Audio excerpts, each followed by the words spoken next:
नमस्कार दोस्तों।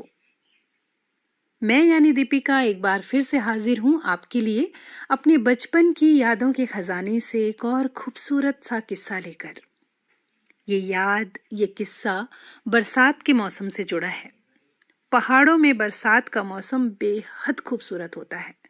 चारों तरफ हरे भरे पहाड़, हरे हरे पत्तों से भरे पेड़, घास सब मिलकर एक बहुत सुंदर सा नज़ारा बना देते हैं।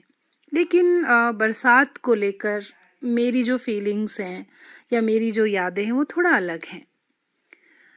मेरे लिए बरसात एक अजीब उदासी लेकर आती है। मैंने हमेशा से महसूस किया है कि जिस दिन सूरज ना दिखे मुझ पर कुछ ऐसा तारी होता है जिसे बयान नहीं किया जा सकता।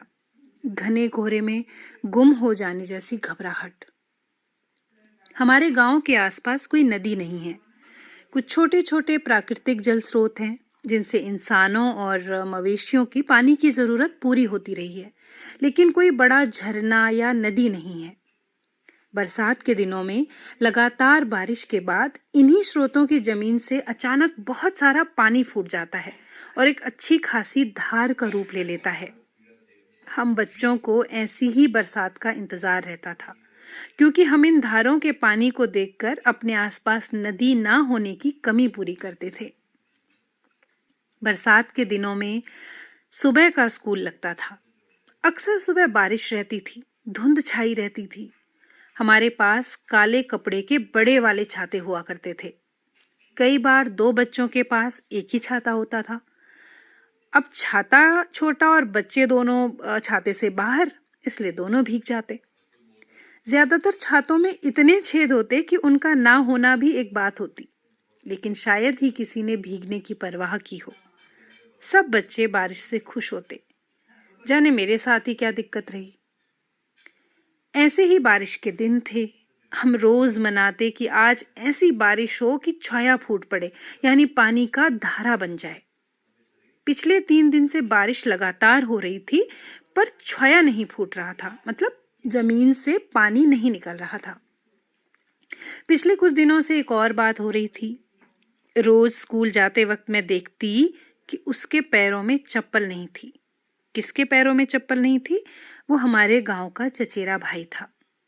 जब मैं पूछती कि भाई तुम बिना चप्पल के क्यों आए हो, तो कहता कि पापा ने नई चप्पल दिलाई थी जो उसके भाई ने खो दी। अब मेरे पापा के पास फिलहाल पैसे नहीं हैं। यूं तो हम गांव के बच्चे ज्यादातर नंगे पैर ही दौड़ते थे, लेकिन ऐसा खेल के वक्त होता था।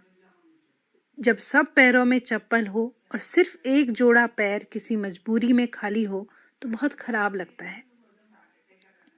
गांव से थोड़ा ऊपर हमारी दुकान है। हमें कभी चीजें खरीदनी नहीं पड़ी। जो चाहा वो मिल गया। पैसे की अहमियत तो मुझे बहुत बाद में दिल्ली आकर पता चली।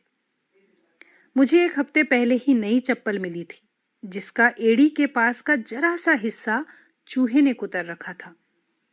हमने हमेशा लखानी की सफेद हवाई चप्पलें ही पहनी, क्योंकि दुकान में वही आती थी। गांव भर के आदमी, औरतें और बच्चे यही पहनते थे।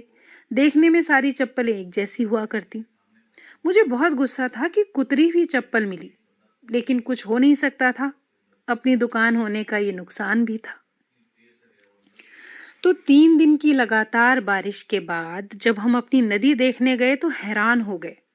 इतना पानी तो शायद ही कभी आया था।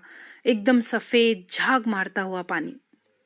हम सब पानी में पेड़ की छोटी छोटी टहनियां फेंकते, पत्ते फेंकते और इन्हें तेजी से बहता देखते। टहनियां बहाने की रेस भी कराते। हम में से किसी ने कभी नाव सामने से नहीं देखी थी। किताब और टीवी पर ही बस देखा था। हमें नाव बनानी आती भी नहीं थी, इसलिए हम पानी में टहनियां बहाकर खुश थे।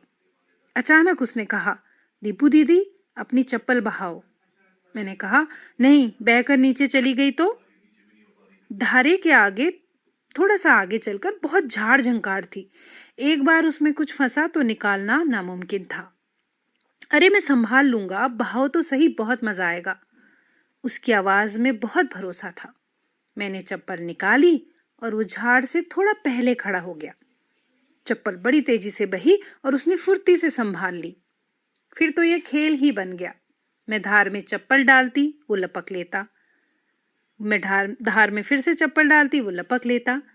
और अचानक इस बार उससे पकड़ी ना गई या उसके हाथ से फिसल गई और सीधे झंखाड़ के झील में गिर गई। मैं उस पर चिल्लाई। हमने डंडों से झाड़ हटाने की कोशिश की लेकिन कुछ हासिल न हुआ। घर लौटने को हुए तो बोला, दीदी दूसरी भी बहा दो, एक तो भूत की हो गई, अब भूत दूसरी चप्पल लेने जरूर आएगा, इसलिए इसे भी बहा दो। गिरी हुई चीज भूत की होती है, यह हमारे लिए अटल सत्य था। इसलिए मैंने सोचा कि क्यों मैं भूत को अपने पास आने का इनविटेशन दूं। मैंने दूसरी भी बहा दी और फिर हमने बड़े मजे से उस दूसरी चप्पल को भी झेल में समाते हुए देखा। घर आकर दादी को बताया और खूब डांट खाई। शाम को फिर दुकान गई, चाचा को बताया और चाचा ने नई चप्पल दे दी। इस बार मुझे बिल्कुल नई बिना कुतरी हुई चप्पल मिल गई। अगली सुबह जब हम स्कूल के रास्ते पर थे तो उसने मुझे एक पेन दिया। मैंने कारण पूछा तो वो कुछ नहीं बोला। फिर मेरी नज़र उसके पैरों पर गई। उनमें कल वाली चप्पल थी, एड़ी के पास थोड़ी कुतरी हुई। मैं समझ गई कि मेरे आने के बाद उसने झेल में उतरकर बहुत मुश्किल से वो चप्पलें दोनों निकाली होंगी। मैंने उसके कान में कहा, भूत को तो चप्पल फिट आ गई यार। हम बहुत हंसे, इतना हंसे कि हमारी बारिश हमारी हंसी सुनने थम गई। तो दोस्तों, ये था मेरा आज का किस्सा। अगर आपको ये किस्सा पसंद आए तो प्लीज़ इसे लाइक कीजिएगा, शेयर कीजिएगा और चैनल को सब्सक्राइब कीजिएगा। एक बार फिर मैं आपके पास आऊँगी एक नया किस्सा लेकर। तब तक के लिए थैंक यू।